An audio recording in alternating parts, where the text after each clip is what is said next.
Did you have any really hard conversations when you were trying to bring the business through that transition? Yeah, I almost quit. Really? What was the thing that made you almost quit? My dad and I had a fundamental disagreement on how that was going to take place. We agreed on what needed to be done. He was 100% on board with we are a business owned by a family. What he was not 100% on board with was how I was going to lead that chain. Hi there, I'm Benj from Proton, the CRM built for distributors, and you're listening to In the Mind of a Distributor. This isn't your average podcast. Every time we hit record, our entire company is listening. That's because we believe the best way to build great software is to deeply understand the industry we serve. So each month, I sit down with the smartest minds in distribution to talk about what's working, what's not, and where the industry is headed. We didn't want to keep these insights to ourselves, so we're bringing them to you. Let's get into it. Well, Matt, thanks so much for doing this. Really appreciate having you on the show. Welcome to Matt Cohen, president of Replenex, a third-generation family-owned industrial distribution business started by his great-grandfather nearly 80 years ago. Today, Replenex has carved out a strong reputation for its value-added services, building innovative offerings to compete with larger players and support complex customer accounts. Today, Matt's here to share how they've done it, why it matters, and what other distributors can learn. Psyched to have you on. Thanks, Matt. Well, I'm really psyched to be here. I just noticed this. We're actually a fourth generation family owned business. I'm that young. You're the fourth generation? I'm the fourth generation to lead this business. My grandfather and great grandfather started the business after the Second World War because my grandfather was in the Signal Corps. He was honorably discharged. And actually, that's part of how Replenex kind of came into being, is that as a family-owned business, my grandfather was working for the Army as an accountant and in the Signal Corps. And he documented, back at the time, a huge cost savings for the Army. And he got a nice little framed letter from the Army saying, "Dear Sid, thank you so much for your service in finding these savings for the U.S. government. And the U.S. government really appreciates what you're doing." And he thought to himself, well, I could make money doing this. And so when he left, he started Replenex with my great-grandfather. Oh, they started it together. They started it together. Was it a hard sell to get your great-grandfather to join the business? Like, your grandfather comes back and says, "Hey, I'm starting this industrial supply company." So my grandfather came back, left the Army, and realized that he could give savings to other people based on understanding some basic accounting principles, and had no money. So he went to my great-grandfather, who was a baker, and said, "Hey, Dad, this is this crazy idea I have. We could buy surplus Army supplies because the war was over. And so we could buy them at a good discount because I'm a veteran. And then we could go and find places where these products are used and sell it to them at a discount," which was the first, the basic price savings, the basic value added service. But then as we learn more about what the products do, we can really help our customers by finding the best products for the job. And how did the business go from surplus Army supplies to industrial products? Like, give us a little bit of the history. So surplus Army supplies were, we got grinding wheels was the first lot that we bid on and won. So the inside family joke is what we couldn't have bid on electrical supplies and been an electrical house. But if we had done that, then we wouldn't have gotten to do the things that we do today, because I think the electrical chain has evolved differently than the industrial supply chain. But the Walrus high buffing wheels, I think, was the first product that was in that first lot. And they took the grinding wheels, they put them in the trunk of their car, and they drove over to a buddy of theirs and said, "Hey, what do these do and who else buys them?" Like true entrepreneurship. So were they talking about documented cost savings in those days? Like, the way you describe it sounds pretty similar to how people talk today about the value add of an industrial distributor, right? Is, hey, we're going to come in and document your cost savings. I'm guessing they weren't literally calling it that, but how different was it in the 40s and 50s than it is today? I never had that opportunity to ask my grandfather that question. He was alive for a long part of my life, but it was never really, I wasn't in the business at the time. And so I knew what we did. I didn't have an appreciation for it. But according to my dad, no, we just talked about it in terms of saving money. It was documented, it was on paper. They would write the order out and it would either be a price savings or the customer would say, yes, this grinding wheel works better than that grinding wheel. And they would buy the grinding wheel for my grandfather. Then how did you end up getting into the business? Like, when did you join? When did you know you wanted to join? I wanted to be a corporate attorney. I wanted to have a big cushy job in some big paneled office. You wanted to get a lot of degrees. That's what you wanted to do. No, I didn't. That is not true. It just so happened that my curiosity leads me that way.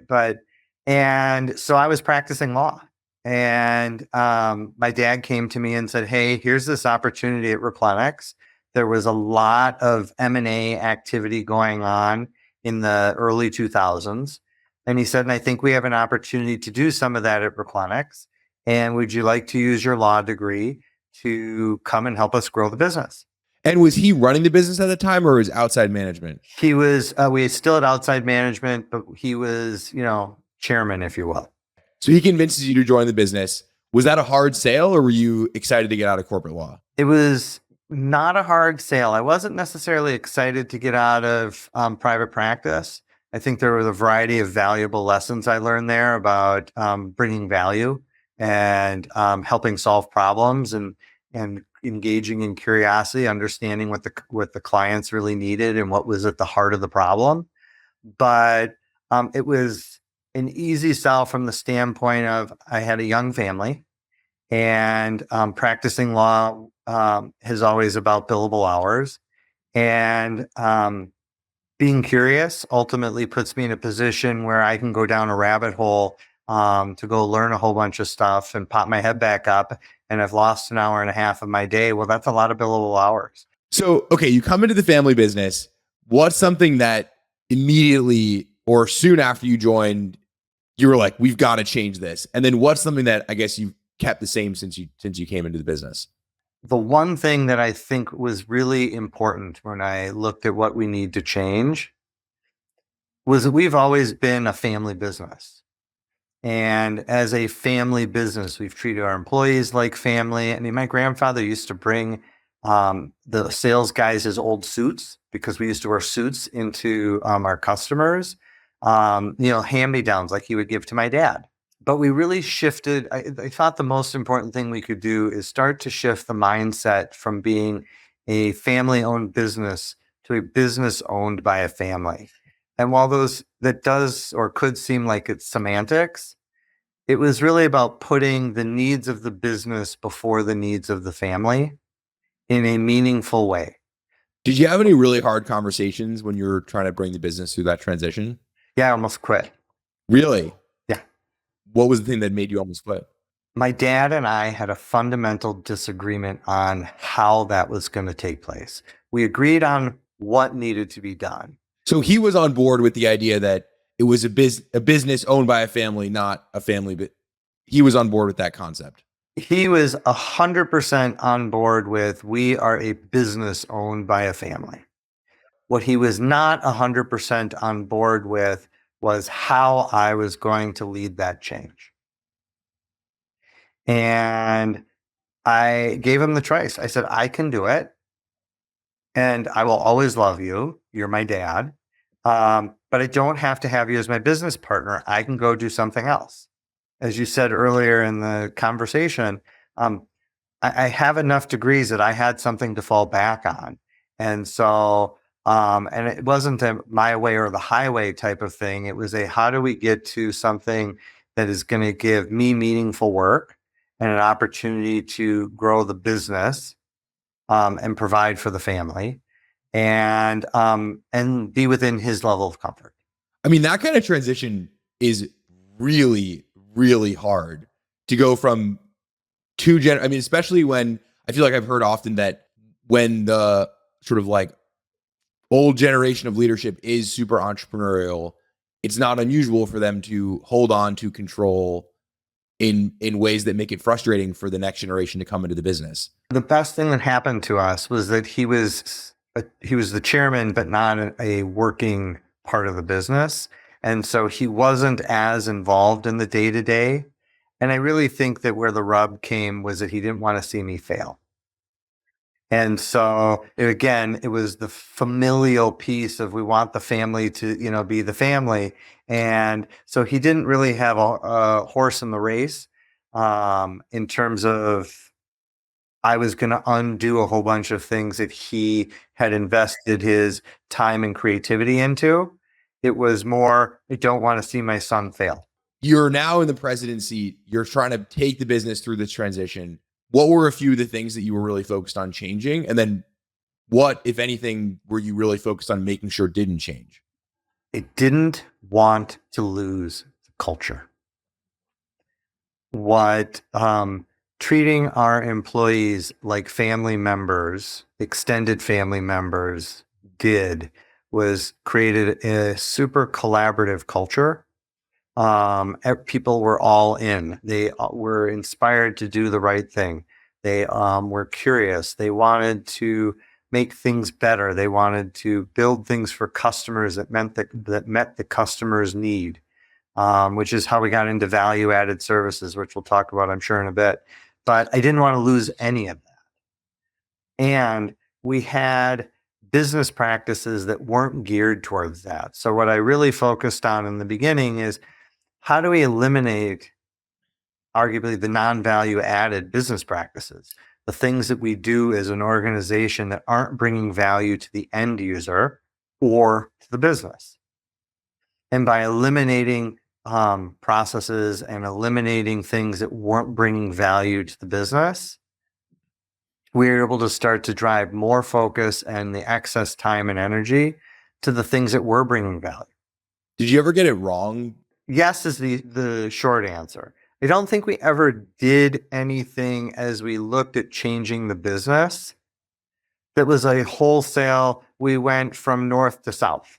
I'm a big believer in that once you set your goal, you have to make sure that you've measured out the incremental steps that you're taking to get there and that you're doing the necessary check-ins.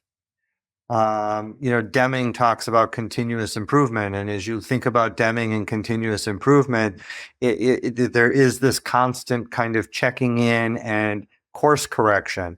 And I believe in that. And I still had the opportunity and the benefit of a mature leadership team. When I stepped into being the president, I was 38. And the head of operations had been here 39 years. I want to pivot to talk a little bit about value-added services. I mean, we've heard about this. It's awesome to hear sort of the story of you coming into the business and some of the changes that you were making. One of the things that you guys do especially well is adding sort of true value-added service on top of the products that you sell. And so I'm curious to get your take on why value-added services matter so much today and how you think about them at Replenex specifically. So aside from my grandfather having this predisposition to how do we help customers do things better, we put our first official value-added service in place as a unique service offering on June 26, 1991. Wow. And that value-added service was, we had a customer that was a machine shop, and the buyer didn't want to have to issue POs to purchase from us. They wanted a Kanban system. And what we proposed to them was a portable barcode scanner that actually had to be plugged in because of the dial-up modem that it attached to. And we would barcoded all the items in the tool crib, and they would scan those items with the barcode reader, and it would automatically order a preset quantity at a preset price. And you guys stumbled on that. It sounds like sort of the same way you approached some of the changes you made in the business when you came in, which is iteratively through sort of incremental improvements, noticing opportunities to make what you guys or the customer was doing more efficient. No, we stumbled on it because the customer said, "Hey, can you do this?" And we said yes. If you track in history, Michael Dell was doing JIT Kanban to build Dell computers. And in my head, it was, there were all the semi trucks that were outside of the manufacturing facility. And when they needed this kind of processor or this type of display, they pulled it off the trucks, they put the laptop together and they shipped it out. They never took ownership of the materials. Arguably in his case, it was consignment, but it was just in time. And so while that was going on, the customer challenged us to do just in time.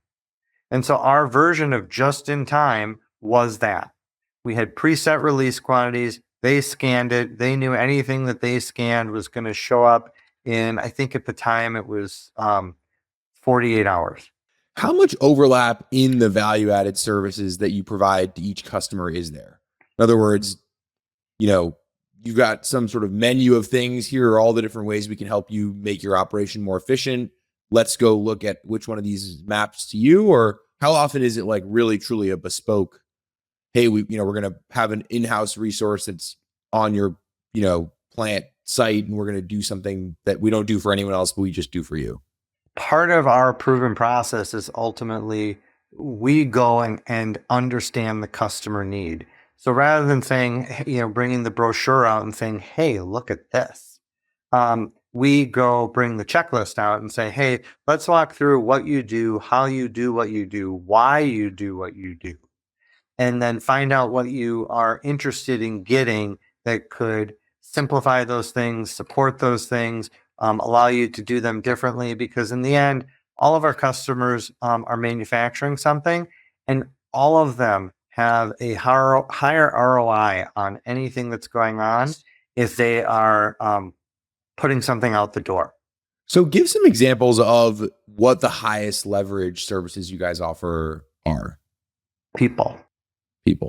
When we give people access to delivery and put away people, or we have embedded employees in our customers' facilities that are doing put away or driving customer solutions, partnering with our vendors to go look at the manufacturing processes that are the most costly for the customers. Those are also the most expensive for us, because ultimately labor is one of those things that you can't mass customize. Things that we can use technology to help solve. Yeah, the base price of the technology service, of the AI tool, or just the general software tool that uses AI, yeah, that's expensive, the licensing fees, but that broadly can be mass customized. And so lots of customers can use it without a lot of modification. But if I've got a dedicated employee doing work, that's the most expensive. And how have you thought about staffing that? Because if you look at companies like a Lawson or a Kimball, they are the sort of the value of the put away is like the sales rep shows up and puts the stuff away, and they're sort of a dual sales rep put away person, and they have 1,000 salespeople in the field. You guys have a different model. How have you thought about sort of designing your team to match what your customers need? Well, we do some of that. We don't do it exactly how Lawson does it, but we've got a team of people who are out in the field every day making customer deliveries. But here's a shameless plug. We have a CRM package that allows those field service people to enter customer notes in the CRM, so that the salesperson then learns, hey, the field service provider was in doing put away, spoke to Susan, and Susan had these 4 questions. And then the salesperson can go in and actually help Susan or any of the people on the engineering team to solve those 3 or 4 questions that were asked of our field service provider. Your customers, like all distributors, can buy products from you, those same products from you or from someone else. And a lot of the value that you guys add, it really is in these sort of value-added services. Tell me about the economics, and do you think those economics will change? My understanding is that most likely you guys make your money as a percentage of as sort of like a margin on the products you sell and not on the services. Do you think that model will change going forward? Almost everybody is doing it this way. almost everybody is covering the cost of value-added service by the price that they're charging for the product. And I think that there are end users who are pushing for the separation of that. And I think that when they see the cost of it, and as distributors start to map out what that cost is, the end users aren't going to like what they see. In other words, the services are way more expensive than people think they are. The services are way more expensive than people think they are. And our ability as a channel to incorporate them into the cost of goods sold is beneficial. We do have a customer who sees the services because they have some services that they get from us that are line itemed on their invoice. And I still think that based on the bulk of the services that we provide, which are still part of the gross margin that we collect, there's a reason that we keep that model materially in place. What do you think most distributors get wrong about value-added services? I think that most distributors get wrong the part that you have to be measuring the value-added services against the customer's profit that they bring to your organization. I think sometimes we're all in a hurry to say yes. Yes, it's new revenue. Yes, we're going to get to keep the customer. Yes, this is something that our competitors are doing. We need to do it. And I think what distributors get wrong is not having a deep enough understanding of the costs associated with doing the services and how they impact their business. Understanding the cost side of it before you say yes. And understanding what your true cost is to provide a particular service is where distributors go wrong. It's the one time that we've stopped doing a service. We've looked at a service and we've said, oh, well, we have John in the warehouse and John has capacity. So let's have John go and drive a route for 2 days a week where we need to backfill because we have capacity in the warehouse. And so John's now providing a service to customers who don't spend enough to cover the value of the service. We're just letting John do it because he's got capacity. It's a bad reason. And I think some of us go so fast in trying to capture more revenue and capture the hearts and minds of our customers that we make decisions without understanding that impact. One thing that we really value at Proton is curiosity. After a long career in distribution, what's one thing you still don't have a good answer for and are trying to figure out or learn? So the thing that keeps me up at night, the thing that I continue to be curious about is how do we get others in the channel to get better? That there is a lot of pressure in the channel from our manufacturers to grow. There's a lot of pressure from our customers in the channel to find better solutions to do things well. And the path of least resistance is price. And the thing that ultimately keeps me up at night, and I'm curious about how do we systemically solve, is how do we create an environment where more of the channel understands that today's low price is tomorrow's high price, and that winning business on price is going to cause them to lose business on price, and that we all have to be able to get more adept at selling value. Because the more of the channel that sells value, the more successful our suppliers get to be, because we're able to sell their products at a higher value, which ultimately means there's less downward market pressure on them. But also, if we're selling on value into the marketplace, that sale on value with value-added services that is not a exclusively price-based decision allows the customer to focus on what their ultimate purpose is, which is to build the best product at the best cost. and that price to cost difference and how we help everybody get better at it, that keeps me up at night. Awesome. Matt, thank you so much for coming on and doing this. Um, Always a pleasure. It is always a pleasure, and I do it for anybody, even if they didn't share 2/3 of my name. That's it for this episode of In the Mind of a Distributor. If you like this conversation, leave a review. It helps more folks in distribution find the show. If you're thinking about a CRM for your business, head to proton.ai to see how Proton can help you grow faster. Or if you want to connect with me, you can add me, Benj Cohen, on LinkedIn. Thanks for listening, and I'll catch you next time.